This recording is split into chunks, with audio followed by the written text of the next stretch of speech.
Hi all. என் பையன் அதிதிரனுக்கு நல்ல காயெல்லாம் போட்டு ஒரு சூப்பரான சாம்பார் சாதம் செஞ்சு குடுத்தேன். அது எப்படி பண்ணேன்னு பார்க்கலாமா? ஃபர்ஸ்ட் வந்து நான் நெய் எடுத்துக்கிட்டேன். அண்ட் வந்து காய் என்னென்னன்னு பார்த்தீங்கன்னா, முருங்கக்காய், கேரட்டு, சின்ன வெங்காயம் கொஞ்சோண்டு எடுத்துக்கிட்டேன். அண்ட் சௌ, பூண்டு இது எல்லாமே எடுத்துக்கிட்டேன். ஃபர்ஸ்ட்டு கொஞ்சமா நெய் விட்டுட்டு, அதுக்கப்புறம் கடுகு, சீரகம் இதெல்லாம் போட்டு தாளிக்க விட்டுட்டு, அப்புறம் சின்ன வெங்காயம் 3 இருக்குல்ல அதையும் போட்டுட்டு, பூண்டையும் போட்டு நல்லா வதக்கணும்.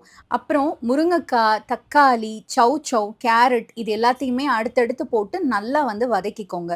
ரொம்ப வதக்கிட வேணாம். லைட்டா வதக்குனா போதும். அதுக்கப்புறம் தண்ணி சேர்த்துட்டு, நான் ஆல்ரெடி வந்து சாதமும், பருப்பும் வேக வச்சு வச்சிருந்தேன். அதையும் அதோட சேர்த்து ஆட் பண்ணிட்டு, குக்கர்ல ஒரு 4 விசில் விட்டு எடுத்துக்கோங்க. காய் எல்லாமே நல்லா வெந்துரும். வெந்த பிறகு முருங்கைக்காயில இருக்கிற அந்த பல்ப்ப மட்டும் தனியா எடுத்துக்கோங்க. அப்புறம் எல்லா காயும் வெந்திருக்கான்னு சொல்லி ஒரு தடவ செக் பண்ணி பார்த்துட்டு, நான் வந்து என் பையனுக்கு நல்லா வந்து அரைச்சு குடுத்தேன். நீங்க உங்களோட குழந்தை வந்து ஒரு 8 மந்த்ஸ் பிளஸ் பேபி அப்டின்னா, நீங்க மேஷரால மேஷ் பண்ணி கூட குடுக்கலாம். என் பையன் அத நல்லாவே சாப்ட்டான். தண்ணி மட்டும் தான் சார் வந்து பெருசா குடிக்க மாட்டாரு. அன்னைக்கு நான் வந்து சீரக வாட்டர் தான் குடுத்தேன்.